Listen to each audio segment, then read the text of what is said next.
President কালকে দেখছিলাম বলছিলেন ইরানের পারমাণবিক স্থাপনা যেখানে আছে সেটি বোমা মেরে উড়িয়ে দেওয়া হবে।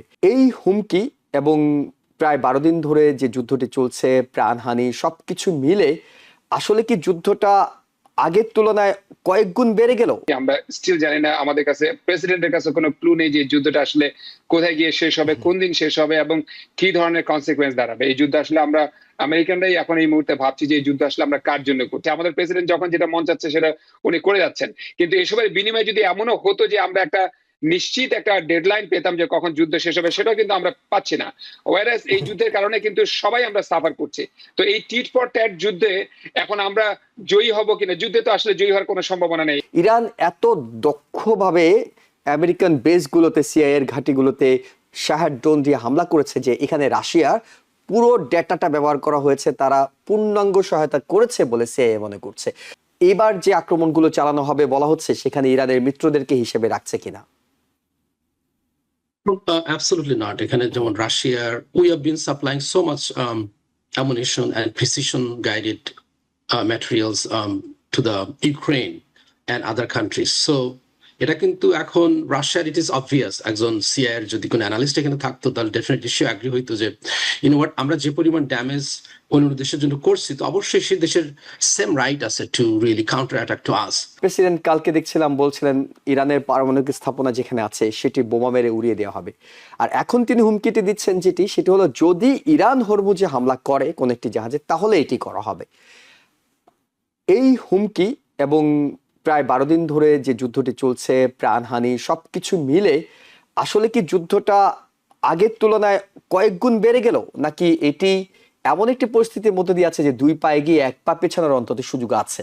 এই যুদ্ধটা যদি আমরা একটু if you look back to the war we began with, যে যুদ্ধটা অল্প সময়ের মধ্যে হবে, আমাদের প্রেসিডেন্টের যে অডাসিটি ছিল যে সেটা 4 to 5 উইকস এর মধ্যে শেষ হবে, কিন্তু সেই যুদ্ধে এখন আমরা মান্থস ধরে চলতেছে এবং সেই যুদ্ধর বিনিময়ে আমরা যেটা পেয়েছি আলটিমেটলি, আপনি যেটা একটু আগেই বললেন যে American people are not happy, আমরা স্টিল জানি না, আমাদের কাছে প্রেসিডেন্টের কাছে কোনো ক্লু নেই যে যুদ্ধটা আসলে কোথায় গিয়ে শেষ হবে, কোন দিন শেষ হবে এবং কি ধরনের কনসিকুয়েন্স দাঁড়াবে। এই যুদ্ধ আসলে আমরা আমেরিকানরাই এখন এই মুহূর্তে ভাবছি যে এই যুদ্ধ আসলে আমরা কার জন্য করছি। যে মানে কোনো কান্ট্রি যদি আমাদেরকে অ্যাটাক করে থাকতো কিংবা কোনো কান্ট্রি যদি আমাদের ইন্টারেস্টের উপরে অ্যাটাক করে থাকতো তাহলে হয়তো এরকম একটা যুদ্ধ চালানো যেত, যে পিছনে আমরা এই পর্যন্ত $37 বিলিয়ন খরচ করেছি এবং আরো $67 to $70 বিলিয়ন আমরা এই যুদ্ধের জন্য বাজেট চেয়েছি কংগ্রেসের কাছে।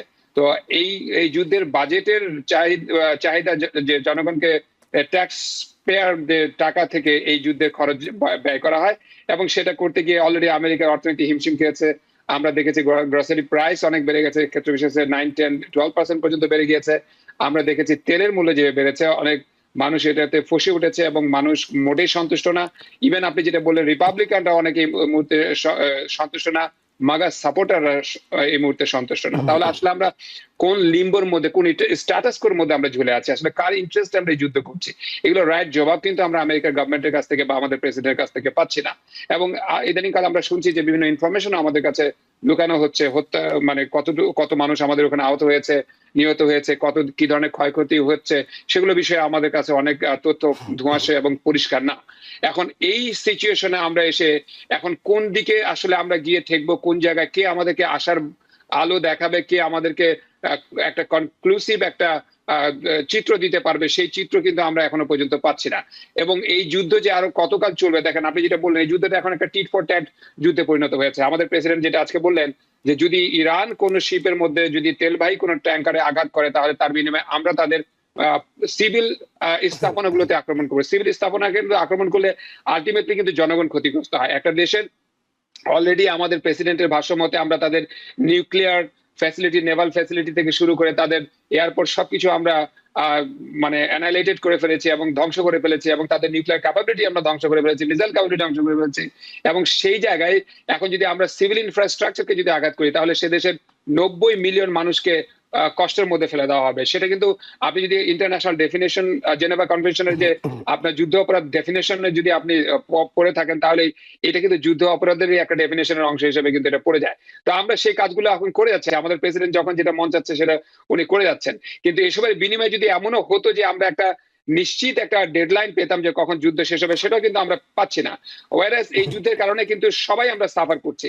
তো এই টিট ফর ট্যাট যুদ্ধে এখন আমরা জয়ী হব কিনা, যুদ্ধে তো আসলে জয়ী হওয়ার কোনো সম্ভাবনা নেই। এখানে একটা লেভারেজ ওয়ার চলছে, অর্থাৎ কে কাকে কতটুকু ডোমিনেট করা যায়। কারণ এই যুদ্ধ হচ্ছে মানে অবিজয়ী যুদ্ধ। এই যুদ্ধে আপনি কেউ জয়লাভ করবে না। হয়তো কেউ একটা চুক্তি, একটা সারেন্ডারের মধ্যে হয়তো আসবে, কিন্তু আলটিমেটলি যেটা ক্ষতি হওয়ার সেটা কিন্তু উভয় পক্ষেরই হবে, দুই দেশেরও হবে। জনগণ দুই দেশেরই সাফার করবে, আমরাও সাফার করছি, অবভিয়াসলি ইরানের জনগণও সাফার করছে।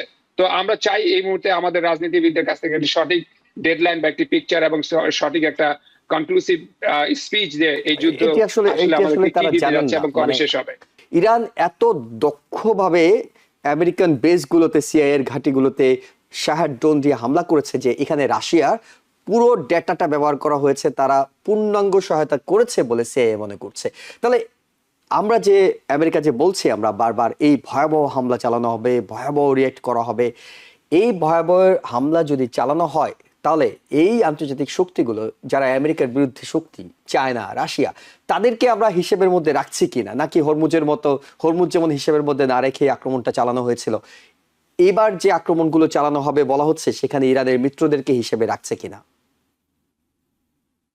Absolutely not. এখানে যেমন রাশিয়ার we have been supplying so much ammunition and precision guided materials to the Ukraine and other countries. So এটা কিন্তু এখন রাশিয়ার ইট ইজ অবভিয়াস, একজন সিআইএর যদি কোনো অ্যানালিস্ট এখানে থাকতো তাহলে ডেফিনেটলি সে অ্যাগ্রি হইতো যে হোয়াট, আমরা যে পরিমাণ ড্যামেজ অন্য দেশের জন্য করছি, তো অবশ্যই সে দেশের সেম রাইট আছে to really counter attack to us.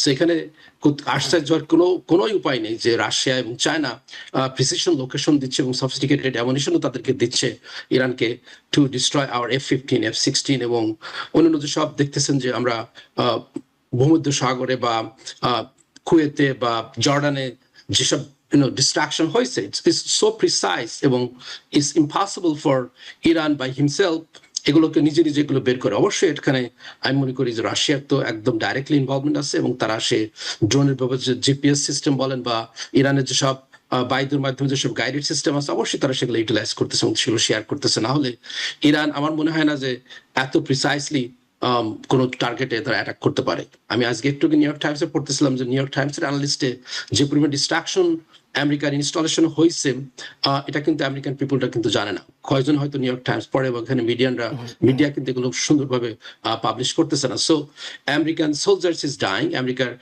Installation is destroying, তাদের ব্যাটারি ইজ ডিস্ট্রয়িং। সো এগুলো অবশ্যই রাশিয়া এবং চায়নার হাত আছে। এবং যদি আমরা এখন বড় ধরনের হামলা চালাই, ইরানের যদি বড় ধরনের হামলা, যেটি এতদিন শুনে আসছি, বলে আসছি, হুমকি দিচ্ছি, ধমক দিচ্ছি, সেটি যদি কার্যকর করতে যাই তাহলে তো শেখেল মামুন রাশিয়া এবং চায়নাও রিয়েক্ট করবে। রিয়াক্ট করুক বা না করুক, they will not directly react or supply, they will not গেলে, তারা কখনো বলবে না বা কনফেস করবে না যে আমরা ইরানকে এই জিনিসগুলো সাপ্লাই করতেছি। আমরা প্রিভিয়াসলি যেটা শুনতেছিলাম, ইরান তাদেরকে অনেক ক্ষেপণাস্ত্র দিছে, রাশিয়া তো দিচ্ছেই, কিন্তু তারা কিন্তু বিহাইন্ড দ্য সিন তো অবশ্যই তারা দিতে থাকবে, এটা কিন্তু আনডাউটফুলি।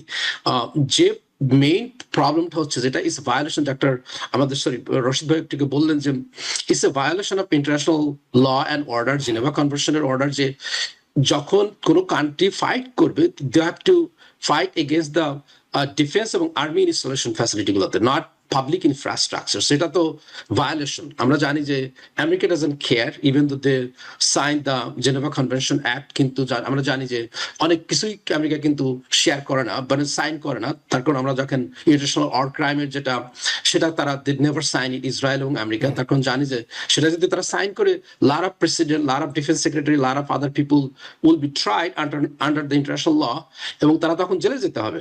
সো আমেরিকা কিন্তু ওগুলো সাইন করেনি। সো এরকম অনেক ইন্টারন্যাশনাল লকে কিন্তু আমরা we don't care. We have been মানে ভায়োলেট করতেছি লাইক উইদাউট থিঙ্কিং টুয়াইস। তো হয়তো সে থ্রেট দিছে, হোপফুলি এই থ্রেটটা হয়তো সে অত এক্সিকিউট করবে না, যদিও দেখছি কিছু কিছু জায়গায় সে ব্রিজগুলোকে ডিস্ট্রয় করছে এবং পাবলিকের জন্য এটা খুবই হার্মফুল হচ্ছে, কিন্তু এটা সেই জায়গায় violation of the international law.